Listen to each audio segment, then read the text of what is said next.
ஸ்டாலின் தான் வந்தாரு, நீச்சல் நீச்சல் அடிக்க அடிக்க விட்டாரு. விட்டாரு. ஆனா அவர் சொல்லும் போதே எல்லாருக்கும் எல்லாம் தான் சொல்லுவாரு. ஆமா. பணக்காரங்க வந்து நீச்சல் குளம்லாம் கட்டிக்கலாம் வீட்டுல. ம். இப்போ நீங்க உங்க வீடே நீச்சல் குளமா மாத்துறோம்னு சொல்லி இன்னைக்கு மாறி இருக்கு அந்த ஆமா. வெள்ளத்துல. வீட்டுல எல்லா இடங்களையும் நீச்சல் குளம் வந்து நம்ம பார்க்க முடிஞ்சுது. ம். என்ன அதுல வந்து கழிவுநீர் கலக்கும் அந்த நீச்சல் குளத்துல, அது மட்டும் தான் பிரச்சனை. ஆ. அதெல்லாம் இருக்கட்டும். நான் செவ்வாய்க்கிழமையே இடுப்பளவு தண்ணியில ஆபீஸ்க்கு வந்துட்டேன். ஆ. 4 நாள் ஆச்சு. என்ன இப்போ வர? இல்ல நான் கழுத்தளவு தண்ணி மட்டும் தான் பரவாயில்ல, பெட்ரோல் கலந்துருச்சு. டக்குன்னு வெளியே வந்தோன்னா பத்திக்கிச்சுன்னா என்ன பண்றது? என்னென்னமோ மாடல்னாங்கல்ல, அந்த இது வடிகால் அது வேற சிக்கிட்டு இருந்துச்சு. மொத்தத்துல சென்னை வந்து மிதக்கும் மாடலா வந்து மாறி இருக்கு. ம். சரி, நிறைய விஷயங்கள் பேச வேண்டியது இருக்கு. ஷோக்குள்ள போயிடலாம். Welcome to the imperfect show. நான் உங்கள் நண்பன் சிபி சக்கரவர்த்தி. நான் உங்கள் வருண். ஓகே, ஷோக்குள்ள போயிடலாம். Welcome to the imperfect show. Michaung புயல். நம்ம வந்து சண்டே அந்த 4 மாநில தேர்தல் முடிவுகள் வந்தவ பேசணும். மிக் ஜாம் புயல் வந்து ரொம்ப ஜாக்கிரதையா இருங்க. எந்த இடத்துல ஜாம் போட்டுட்டு போக போகுதுன்னு தெரியலன்னு நம்ம பேசிக்கணும். கடைசியில் அந்த ஜாம் நமக்கு தான் அப்படிங்கிறது நம்ம செவ்வாய்க்கிழமை காலையிலேயே உணர ஆரம்பிச்சிட்டோம். ஆமா, நம்மள பிரெட் கேக் ஏங்க வச்சிருச்சு அந்த புயல்னால வந்த மழை. ஆமா, இப்ப என்னன்னா இயற்கையாவே பார்த்து, இயற்கை தான் அடின்னு அடிச்சுது. இயற்கையாவே பார்த்து செவ்வாய்க்கிழமையிலிருந்து வெயில் வந்ததுனால, சூரியன் வந்ததுனால, உதய சூரியன் லைட்டா தப்பிச்சுக்கிச்சுன்னு சொல்ல முடியாது. அதனால அதுவாகவே அந்த மழைநீர்லாம் வடிஞ்சிருச்சு. அதனால சரியா இருக்கு பல ஏரியாக்கள்ல. உங்க ஏரியாக்கள் எப்படி மோட்டர் போட்டு எடுத்தாங்களா இல்ல அதுவாகவே சரியாயிடுச்சு? மோட்டர் போட்டு எடுக்கல. அந்த பள்ளிக்கரணை சதுப்பு நிலத்துல தண்ணியை விடலாங்கிறது பிளானு. அந்த பிளானை இவங்க மழைக்கு முன்னாடி பண்ணியிருக்கணும். அங்க எல்லாம் கிளியர் பண்ணி வச்சிருந்துருக்கணும். பண்ணாம விட்டாங்க. ஏதோ பண்ணி ஒரு 2 நாள் கழிச்சு கொஞ்சம் கொஞ்சமா குறைஞ்சது. சூரியனோட உதவியோட இப்ப முழுமையா குறைஞ்சிருக்கு. அமைச்சர் கே சொல்லியிருந்தால 95% பணிகள் நிறைவடைஞ்சிருச்சுன்னு. 5% இது மாட்டிக்கிச்சு. ஓ, அந்த பள்ளிக்கரணை மட்டும் அதுதான் 5%. வேலை செய்ய மாட்டு இது மாட்டுச்சு. அப்ப முடிச்சூரு அது 5% தான். அது எப்படி? சென்னை அது 5% தான். 5 சேர்த்தா இதே 30 வருது. எல்லா பக்கமும் 5% தான். இப்ப திமுக அரசு என்ன பண்ணிட்டாங்கன்னா, ரொம்ப அதீத நம்பிக்கை கொடுத்தாங்க மக்களுக்கு. இந்த அரசாங்கத்து மேல மிகப்பெரிய நம்பிக்கை வச்சிருந்தாங்க. ஏன்னா 2021 சட்டமன்ற தேர்தல் அப்ப 2015 அதிமுக ஆட்சி காலத்துல உங்க பிரெட்டுக்கு பால் பாக்கெட்டுக்கு கெஞ்ச விட்டாங்க. அந்த மாதிரி நிலைமை வரவே வராது அப்படின்னாங்க. ஆனா அதை விட மிக மோசமான மழையில அந்த இதுலதான் வந்து மக்கள் வந்து மாட்டிக்கிட்டாங்க. இந்த அரசாங்கமும் ஒரு முக்கியமான ஒரு காரணம் தான். மக்கள் வந்து போதியான விழிப்புணர்வு இல்லை அப்படின்னு சொல்றாங்க. பல இடங்கள்ல ஓகே, பெரிய மழையை மக்கள் எதிர்பார்த்துக்கிட்டு இல்லதான். ஆனா மழை முடிஞ்சும் இன்னும் நார்த் மெட்ராஸ்ல மழை இன்னைக்கு அதுவே வடிஞ்சிருச்சு. இப்ப என்னன்னா, இது வரைக்கும் அரசாங்க தரப்புல இருந்தோ இல்ல ஆட்சியாளர்கள் தரப்புல இருந்தோ இல்ல கட்சிக்காரங்க தரப்புல இருந்தோ யாரும் போய் பார்க்கவே இல்லை அந்த மக்கள் இது வரைக்கும். எப்படி போவாங்க? ஏன்னா வேளச்சேரி எம்எல்ஏ போனாரு, காங்கிரஸ் எம்எல்ஏ ஹசன் மௌலானா. என்னாச்சு? இதே நிலைமை நமக்கு வருமோன்னு ஒரு பயம் அவங்களுக்கு இருக்கும். இல்லாதவர்களோட துயரம் வந்து யாருக்குமே தெரியுது இல்லைன்னு நம்ம நேரத்தில் கமெண்ட் போட்டிருந்தாரு. அதுதான் வந்து உண்மை. இது வரைக்கும் யாரும் அங்க போகவே கிடையாது. ஆனா இருந்தால் கூட அந்த கொடுங்கையூர், மேற்கு தாம்பரம், அதற்கு பிறகு முகலிவாக்கம், முடிச்சூர் உள்ளிட்ட பல பகுதிகள், 10க்கும் மேற்பட்ட பகுதிகளில் இதுவரைக்கும் வந்து தண்ணீர் குறையவே கிடையாது. இடுப்புளவு தண்ணி தான் வந்து இருக்கு. இன்னும் பாதி ஏரியாக்கள்ல கரண்ட்டுமே வந்து வரல அப்படிங்கறது வந்து சொல்றாங்க. மக்கள் ரொம்ப கோபத்துல தான் வந்து இருக்காங்க. அது காரணம் என்னன்னா, அந்த அரசாங்கம் கொடுத்த அதிக நம்பிக்கை தான். பால்வளத்துறை அமைச்சர் என்ன சொல்லியிருந்தாரு? பால் தட்டுப்பாடு ஏற்படாது அப்படின்னு சொல்லியிருந்தாரு. மிகப்பெரிய தட்டுப்பாடு வந்து ஏற்பட்டது. இன்னொரு பக்கம் என்னன்னா, பால்லாம் வாங்கி வச்சிருந்தாங்க. இப்போ வீட்டுக்குள்ள தண்ணி வர்றப்ப அவங்க பால் பாக்கெட்டை காப்பாற்றுவாங்களா இல்லை அவங்க துணிமணிகள் உடைமைகளை காப்பாற்றுவாங்க ஒரு கேள்வி இருக்கா இல்லையா? எங்க ஆப்போசிட்லயே வந்து கீழே நிறைய பேர் பால் பாக்கெட் வாங்கி வச்சிருந்தாங்க. இல்ல, வாங்கி எதுல வைக்கிறது? கரண்ட் இல்ல, கெட்டு போயிடும். ஃப்ரிட்ஜே மூழ்கிச்சு. இல்ல, அதனால பாதி இடங்கள்ல சிக்கல் ஏற்பட்டிருக்கு. அத்தியாவசிய பொருட்களே பெரிய பிரச்சனை தான். அமைச்சர் வந்து சொல்லும் போது ஆவின் பால் தட்டுப்பாடு எங்கேயுமே இல்ல அப்படின்னு அடுத்த நாள்லாம் வந்து பேசிட்டு இருந்தாரு. அமைச்சர் மா சுப்பிரமணியன் எல்லாம் போய் கொடுத்துட்டு இருந்தாங்களாம் பால் பாக்கெட். உனக்கு கொடுக்கலையா? இல்லையே, படகே வரல. செவ்வாய்க்கிழமை புதன்கிழமை தான் ரெஸ்கியூக்கே வந்திருக்காங்க. இல்ல, இதுல இன்னொரு விஷயம் என்னன்னா, பால் பாக்கெட் எல்லா இடத்துலயும் இருக்குன்னாரு அமைச்சர் மா சுப்பிரமணியன். கையில வந்து தனியார் பால் பாக்கெட் தான் இருக்கு. அவரே நிவாரணம் கொடுக்குறேன்னு தனியார் பால் பாக்கெட் தான் கொடுத்துக்கிட்டு இருக்காரு அவரு. இதுதான் ஆட்சியோட நிலைமை. அதுவும் முக்கியமா கே இருக்காருல்ல, அவர் கொடுத்த நம்பிக்கை இருக்கே, இதே பால்வளத்துறை அமைச்சர் மாதிரி தான். எல்லாருக்கும் பால் கிடைக்கணுங்கிற மாதிரி வந்து நாங்க சிறப்பா பண்ணிருக்கோம் இந்த மழைநீர் வடிகால் பணிகள். ஒரு மக்கள் யாரும் அச்சப்பட வேணாம். அந்த ஒரு சொட்டுங்கிற மாதிரி சேகர் பாபு அவர் வேற ஒரு சொட்டு நிக்காது அப்படின்னாரு சேகர். அது இரவு முழுக்க முதல்ல ஒரு தூங்கவே இல்லைன்னு அந்த மேயர் பிரியா ஒரு ஷாக்காக பார்த்தாங்க. பார்த்தீங்களா, இது எப்போ நடந்தது? நம்ம கூட சொல்லவே இல்லைங்கிற மாதிரி அது ட்ரோல் ஆகிட்டு இருந்தது. அதுக்கப்புறம் கே வரும். அவர் தானே வந்து இதுக்கு இன்சார்ஜா இருந்தாரு, நகராட்சி நிர்வாகத்துல. அவர் சொன்ன தரவுகளோட இங்க நான் சொல்றேன்.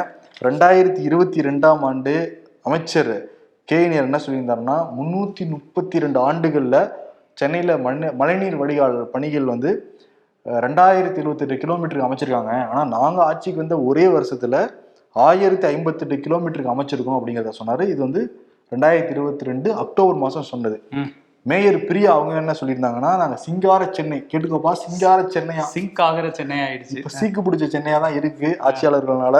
நாங்க 2 பகுதியா வந்து பிரிச்சு 95% இன்னொரு பக்கம் வந்து 35% நாங்க பிரிச்சு பண்ணிக்கிட்டு இருக்கோம். இப்ப அக்டோபர் மாசம் தான் நாங்க நவம்பருக்குள்ள முடிச்சிடணும் அப்படின்னாங்க. இது போன வருஷம் சொன்னது. போன வருஷம் முடிச்சிருக்கணும்ல. ஆனாலும் இந்த வருஷம் வந்து இதே மேயர் பிரியா, இதே கேஎன்ஆர் என்ன சொல்லியிருந்தாங்கன்னா, இப்ப வந்து நாங்க 2115 கோடி ஒதுக்கீடு பண்ணியிருக்கோம். இப்ப இந்த வருஷமும் நாங்க கூடுதலாக ஒரு 715 கிலோமீட்டருக்கு நாங்க வந்து பணிகள்லாம் வந்து முடிச்சிருக்கோம். இன்னொன்னு 379 கிலோமீட்டர் தான் நாங்க முடிக்கணும். இது வந்து ஜூலை மாசம் சொன்னாரு. இந்த வருஷம் 2023 இப்போ 2 மாசத்துல எல்லாத்தையும் முடிச்சிடும் அப்படின்னாங்க. 20 சென்டிமீட்டர் மழை பெய்தால் கூட ஒரு சொட்டு நீர் அங்க இருக்காது, அடுத்த 1 மணி நேரத்துல அப்படியே போய் கடல்ல கலக்கும் அப்படின்னாரு. இதை பேஞ்சது 56 சென்டிமீட்டர்னு சொல்றாங்க. இவரு சொல்றதை பார்த்தா அட்லீஸ்ட் 2 மணி நேரத்துல எல்லாம் கடல்ல கலந்துருக்கணும். 4 நாட்கள் ஆச்சு. இயற்கையாவே பார்த்து வெயில் அடிச்சு கொஞ்சம் அதுவே காய வச்சிருக்கு, எங்கேயும் கலந்த மாதிரி தெரியலங்கிறதா மக்களுடைய குற்றச்சாட்டா இருக்கு. அதனால 4000 கோடி எங்க அப்படிங்கறத மக்களுடைய கேள்வியா இருக்கு. எங்க போனாலுமே சரி, திமுக காரங்களை பார்த்தாலே 4000 கோடி எங்கதான் கேட்கிறாங்க. உதயநிதி ஸ்டாலின் கேட்ட போய் இப்ப நான் அரசியல் பண்ண வர்றேன், நிவாரணம் பண்ணதான் வரேன்னு சொல்லிட்டு ஒரு சேஃபா பதில் சொல்லிட்டு கிளம்பிட்டாரு. முதல்வர்கிட்ட கேட்டாங்க, இதான் விடியலான்னு ஒருத்தர் போய் ரொம்ப ஆக்கிரமிக்கிற கேட்கிற முதல்வர்னால பதிலே சொல்ல முடியல. இப்ப கே நிறுட்ட தான் கேட்கறாங்க. நேற்று சேகர்பாபு காரெல்லாம் முற்றுகிட்ட தான் கேட்டாங்க. அதுக்குதான் கேஎன்ஆர் ஏதோ பதில் சொல்லிட்டு இருக்காரு. நேத்து என்ன சொல்லியிருந்தா தெரியுமா, 4000 கோடிக்கு முடிக்கப்பட்ட பணிகள் நான் பேப்பர் கொடுக்க சொன்னேனே, நீ எவ்வளவு வாங்க நான் கொடுக்குறேன் அப்படின்னாரு. இன்னைக்கு கேஎன்ஆர் அறிக்கை கொடுத்திருக்காரு, பேட்டி வந்து கொடுத்திருக்காரு. அதுல என்ன சொல்றாரு, நாங்க பணிகள் பாய்தான் முடிச்சிடும் அப்படிங்கிறாரு. நம்மளே எத்தனை டைம் சொல்லிருக்கோம், அதை 95% முடிச்சுட்டாங்க, 95% முடிச்சுட்டாங்கிறப்ப அவங்க சொன்னதை நம்ம சொன்னோம். ஆனா நமக்கு தெரியுது இவங்க எல்லாம் முடிக்கவே இல்லை, ஏதோ பண்றாங்கன்ற நம்ம சர்காஸ்டிக் ஸ்டோன் தான் சொன்னோம். ஆனா மக்கள் வந்து என்ன நினைப்பாங்க, முடிஞ்சிருச்சு போலன்னு ஒரு நம்பிக்கையில தானே இருப்பாங்க அவங்க. அது சின்ன மலைக்கு தண்ணீர் எல்லாம் போச்சு, அதுல ஓகே தண்ணி போகுது போல பாடு இருந்தாங்க, அவங்க ஏதோ போகுது எங்கேயோன்னு பார்த்தா. நம்ம இப்ப அவர் என்ன சொல்றாரு, 4000 கோடி கிடையாது, அது 5166 கோடியாம். இப்ப ஹேஷ்டேக மாத்தணுமே எதிர்கட்சிகள்லாம். ஆமா, இப்ப அதுல எவ்வளவு செலவு பண்ணிருக்காங்கன்னா 2191 கோடி தான் செலவு வந்து பண்ணிருக்காங்கன்னா. இன்னும் மீதி பணம்லாம் எங்ககிட்ட தான் இருக்கு. 50% கூட இல்லையா? 50% முடிக்கலப்பா. 95ன்னாங்க, 95 5ன்னாங்கல்ல. இப்ப பார்த்தா எதுவுமே முடிக்கல. முடிக்காத பகுதியில தான் நீ வர. நம்ம அந்த அமைச்சரகத்துக்கு அவன் இவரே தான் மாத்தி சொன்னா மக்கள் ஒரு டிரான்ஸ்பரன்சியா கவர்மெண்டா தானே இது இருக்கு. எதுக்கு ஒரு தவறான தகவல்களை மக்கள்கிட்ட திரும்ப சொல்லி அவங்களை நம்ப வச்சு எதுக்கு அவங்க மக்கள்கிட்ட வந்து துரோகம் பண்ணணும்? இன்னொரு பக்கம் ஆட்சியாளர் கிட்ட பேர் வந்துடுமோ. இப்ப 2015 பெருவெள்ளத்துக்கு பிறகு சின்ன மழை வந்தா கூட போட்டை வந்து நிப்பாட்டிடுறாங்க ஏரியாக்கள்ல.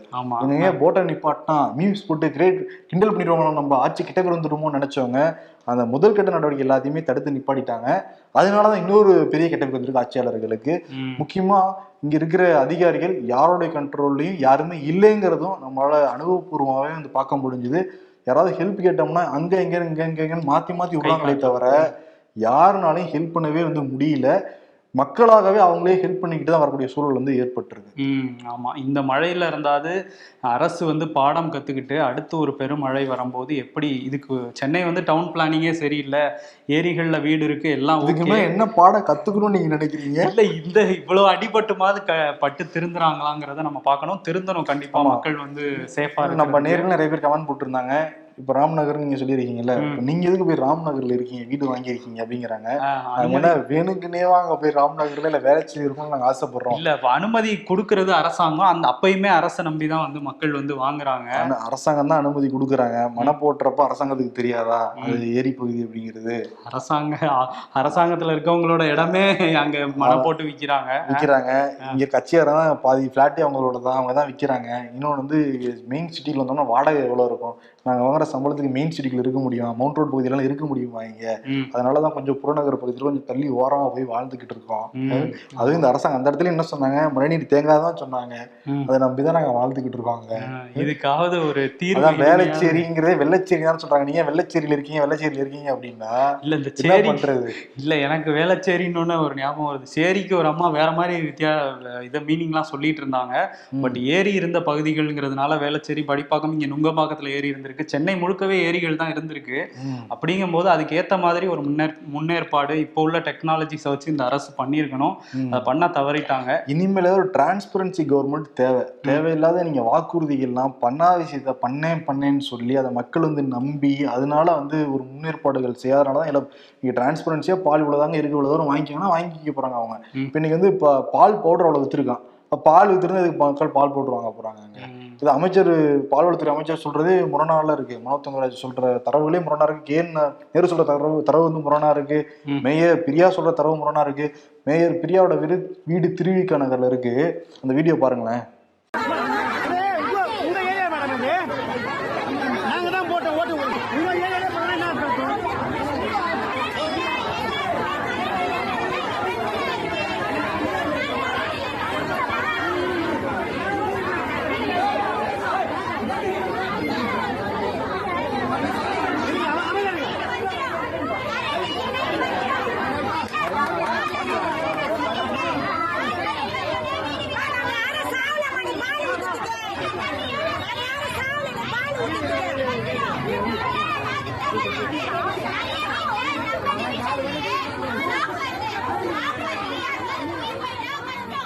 இதுதான் நிலைமை.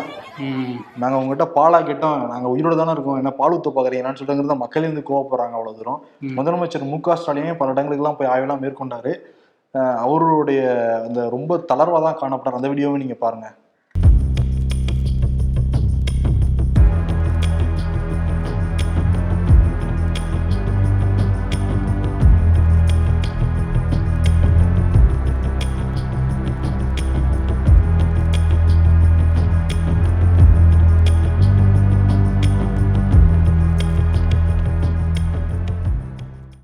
ரொம்ப ஒரு உடம்பு முடியாத சூழல தான் அந்த அப்படியே ரொம்ப தடுமாறி வந்து ஏறுறாரு. ஆமா. பட் ஆனா ஒரே ஒரு விஷயம் தெளிவா புரியுது. பல அதிகாரிகள் உசுறு கொடுத்து வேலை செஞ்சாங்க. சில அதிகாரிகள் மெத்தனை போக்கூட தான் வந்து வேலை செஞ்சாங்க. தூய்மை பணியாளர்களை பாராட்டி ஆகணும். 4 மாவட்டங்கள்ல இருந்து இங்க தூய்மை பணியாளர்கள் வர வைக்கப்பட்டுறாங்க சென்னையில. இப்ப முழுக்க காலையில நான் பாக்குற காட்சிக்கு எல்லாமே எல்லா கார் கதவுமே திறந்து விட்டுருந்தாங்க. ஏன்னா உள்ளுக்குள்ள எல்லாமே இருந்துச்சுனால சீட்ல எல்லாம் ஃபங்கஸ் வந்துருக்கு போல இருக்கு. இன்னொரு பக்கம் வந்து அந்த போர்க்களம் முடிஞ்ச ஒரு காட்சிகள் இருக்கும்ல, அங்கங்க சேர் விழுந்து கிடந்து அங்கங்க அப்படியே ரோடு ஃபுல்லா அப்படிதான் இருக்கு. அதெல்லாம் உசுரை கொடுத்து கிளீன் பண்ணிட்டு இருக்காங்க. சென்னையை திரும்ப பழைய நிலைமைக்கு வந்து கொண்டு வரதுக்கான முழு முயற்சி எடுத்துட்டு இருக்கிறது கண்ணால நாங்க பாக்குறது தூய்மை பணியாளர்களுடைய அவங்க உழைப்பு தான். அபாரமான உழைப்பு. நிச்சயம் மனசார வந்து பாராட்டணும். கண்டிப்பா. அதே மாதிரி எல்லா இபி பணியாளர்கள், அந்த மாநகராட்சி ஊழியர்களும் கடுமையா வேலை பார்த்துட்டு இருக்காங்க. எண்ணூர்ல வந்து இன்னொரு பெரிய பாதிப்பு ஏற்பட்டிருக்கு. நானும் நியாஸ் அகமத் அவரும் வந்து போய் அந்த ஸ்பாட்லயே போய் எடுத்துருந்தோம். கடல்ல கலக்கிற அந்த ஆயில் காட்சிகள்லாம் பார்க்கவே பதவிப்பா இருந்துச்சு. இப்போ நம்ம விகடன் வெப் டிவியில வெளியிட்ட அந்த வீடியோவை அடிப்படையாக கொண்டு பசுமை தீர்ப்பாயமே தானாக முன்வந்து விசாரிக்கிறதா சொல்லியிருக்காங்க. நாளைக்கு நிச்சயம் இந்த மக்களுக்கு இழப்பீடு வந்து கொடுக்கணும். இது நிரந்தரமா தடுத்து நிப்பாட்டுறதுக்கான எல்லா முயற்சியும் அரசாங்கம் வந்து எடுக்கணும். இந்த பசுமை தீர்ப்பாய உத்தரவை நிச்சயம் எல்லாரும் வந்து ஃபாலோ பண்ணணும். இது வீடுன்னு கிடைத்த ஒரு பெரிய ஒரு கிரெடிட் தான். இந்த மக்களுக்கு இதனால பயனடைஞ்சுன்னா அதான் நமக்கான உண்மையான மகிழ்ச்சியா இருக்க முடியும். கண்டிப்பா. இன்னொருத்தர் வந்து இன்னைக்கு வந்து வெளியே வந்திருக்காரு. அவரோட படம் ஒன்று ரிலீஸ் ஆகுது போல இன்னைக்கு, அதனால வெளியே வந்திருக்காரு. கமல்ஹாசன் 4 நாள் கழிச்சு வந்து இது சிற்றிடர் இல்லைங்க, பேரிடர் அப்படின்னு சொல்லிட்டு பயங்கரமா திமுக வந்து சப்போர்ட் பண்ணியிருக்காரு. நீங்க எங்க போய் வந்து வீடு வாங்குறீங்க கேட்டிருக்காரு. அதுதான், வீடு வந்து அரசாங்கத்தை விடுங்க, நீங்க ஏன் போனீங்க, உங்களுக்கு ஆழ்வார்பேட்டையில இடம் கிடைச்சது. ஆழ்வார்பேட்டை ஆண்டவரே அப்படி சொன்னா என்ன பண்றது? இல்ல, இன்னொரு விஷயம் என்னன்னா, அவர் இப்ப எந்த தொகுதின்னு கன்ஃபார்ம் ஆயிடுச்சு. வேளச்சேரியில கிச்சன் போட்டிருக்காங்களாம். 5000 பேருக்கு தினசரி சாப்பாடு இந்த நிலைமை சரியாகிற வரையும் கொடுக்க போறாங்களாம். ஸோ தென்சென்னை கேட்க போறாரு அப்படிங்கிறது தெரிஞ்சிருச்சு. அவரு முன்னாடி சொன்னாரு தென்சென்னை தான் கேட்பேன்ட்டு. அதுக்கப்புறம் 4 நாள் கழிச்சே வந்தாரு. கேட்க போறேன்னா முதல் நாளே இறங்கிருக்கணும்ல. கமல்ஹாசன் தண்ணி இருந்துச்சுல்ல, வடிச்சிட்டு வெயிட் பண்ணிருக்காரு. அதுக்காக வெயிட் பண்ணிட்டு இருந்தாரு. அப்பயாவது பண்றாரு இல்ல. கோவையில வேலையை நிப்பாட்டிட்டு இங்க ஆரம்பிச்சிருக்காங்களாம். கோவையில வேலை பார்த்துட்டு இருந்தாங்க, கிடைக்காதுன்னு இங்க வந்திருக்கதா ஒரு தகவல்.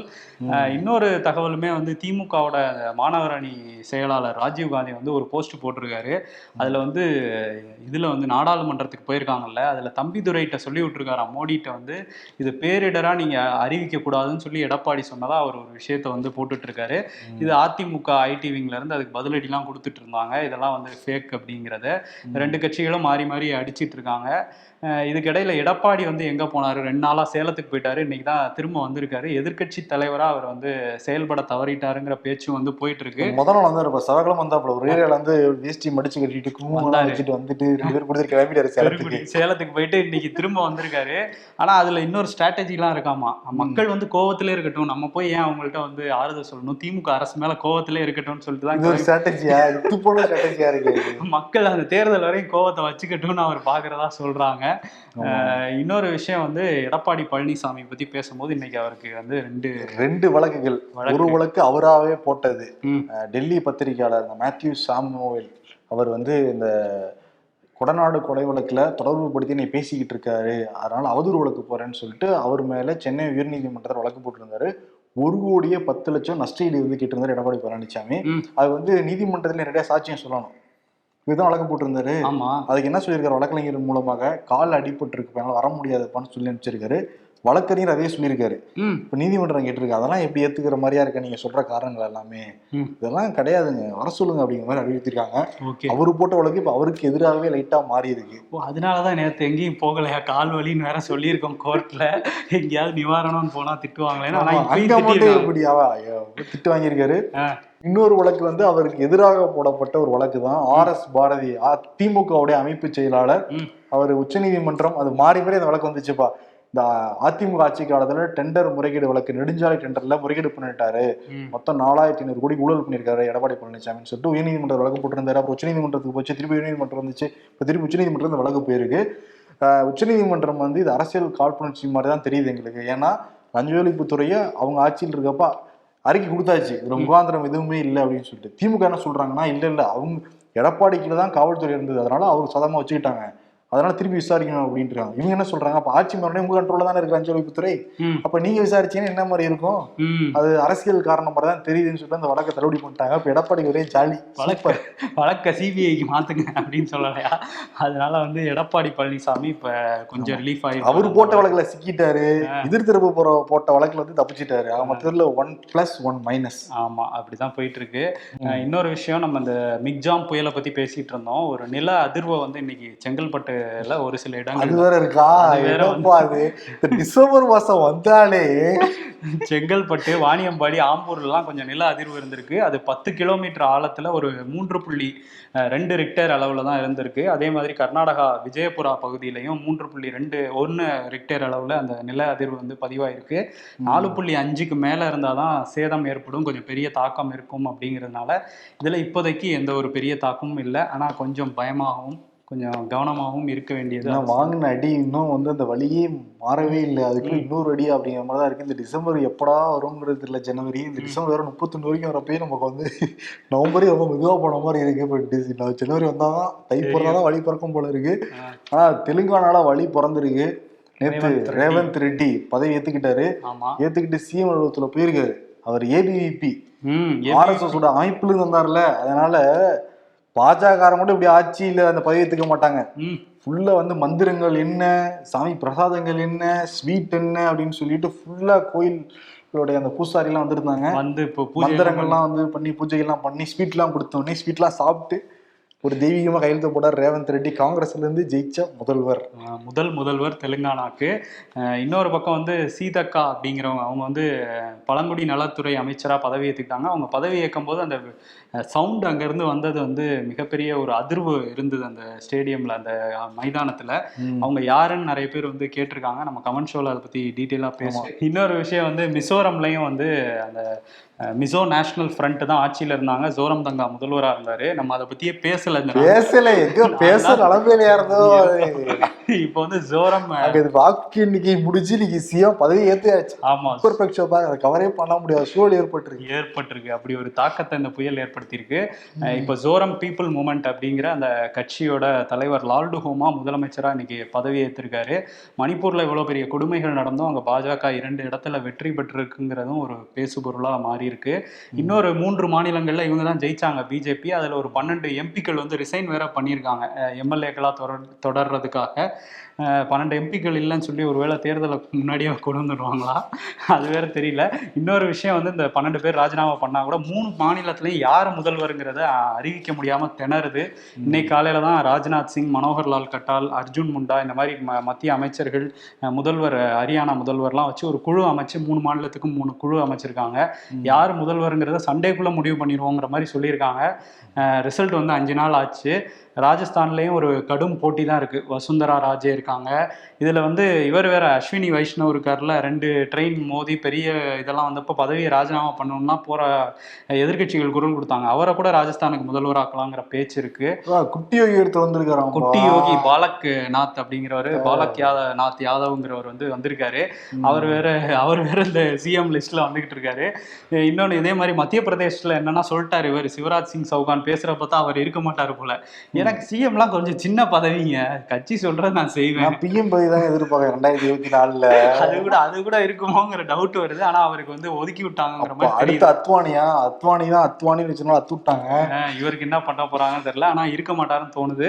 ஜோதிராதித்ய சிந்தியா வேற ட்ரை பண்ணிட்டு இருக்காராம் முதல்வர் ஆகிறதுக்கு. என்னதான் மத்திய அமைச்சரா இருந்தாலும் இங்க முதல் ஆளா இருக்கணும்ல, அதுக்கு வந்து ட்ரை பண்ணிட்டு இருக்காரு போல. நிறைய பேர் ட்ரை பண்ணிட்டு இருக்காங்க. சத்தீஸ்கர்லயும் ரமன் சிங் ரேணுகா சிங்கிற 2 பேருக்கு இடையில ஒரு போட்டி போயிட்டு இருக்கு. இதெல்லாம் முடிச்சு என்னைக்கு அறிவிப்பாங்கிறது அவங்க கையில தான் இருக்கு. ஓகே. இன்னொரு பக்கம் நாடாளுமன்றம் வந்து நடந்துகிட்டு இருக்கு. அதுல காரசாரமான விவாதங்கள் வந்து போய்கிட்டு இருக்கு. அதே மாதிரி எம்பி தருமபுரி எம்பி செந்தில்குமார் இருக்காருல்ல, அவர் வந்து அந்த மக்களை ஏதோ திட்டாராமே, கோமூத்திரம் அப்படிங்கிற மாதிரி மாநிலங்கள் பாஜகவுக்கு வெற்றி கொடுத்த மாநிலங்கள்னு பேசியிருந்தாரு. அதுக்கு இங்கிருந்தே ஸ்டாலின் உட்பட எல்லா தலைவர்களும் கண்டனம்லாம் தெரிவிச்சிருந்தாங்க. அதனால வாக்களித்த மக்களை வந்து அப்படிலாம் சொல்லலாமா அப்படிங்கிற எதிர்ப்பு குரல் பரவலாக எல்லா பக்கம் கேட்க முடிஞ்சது. ஆமா. அதே மாதிரி இன்னொரு விஷயம், இன்னைக்கு நாடாளுமன்றத்துல மஹுவா மொய்த்ரா அதானி நிறுவனத்துக்கு எதிராக கேள்வி எழுப்ப பணம் வாங்கினாங்க அப்படிங்கிற ஒரு குற்றச்சாட்டுல நெறிமுறை குழுவெல்லாம் அமைச்சிருந்தாங்க. அந்த நெறிமுறை குழுவோட அறிக்கையை வந்து இன்னைக்கு ஒரு 500 பக்க அறிக்கை வந்து நாடாளுமன்றத்தில் தாக்கல் பண்ணாங்க. தாக்கல் பண்ணும்போதே எதிர்க்கட்சிகள் அமளியில் ஈடுபட்டாங்க. அப்புறம் ஒத்தி வச்சாங்க. 2 வாட்டி ஒத்தி வச்சு அதில் வந்து வாக்கெடுப்பு நடக்கும், விவாதம் நடத்துவோம்னு சொல்லி இப்போ எக்ஸ்பெல் பண்ணிட்டாங்க, தகுதி நீக்கம் பண்ணிட்டாங்க. மகுவா மொய்த்ராவோட எம்பி பதவி பறிக்கப்பட்டிருக்கு.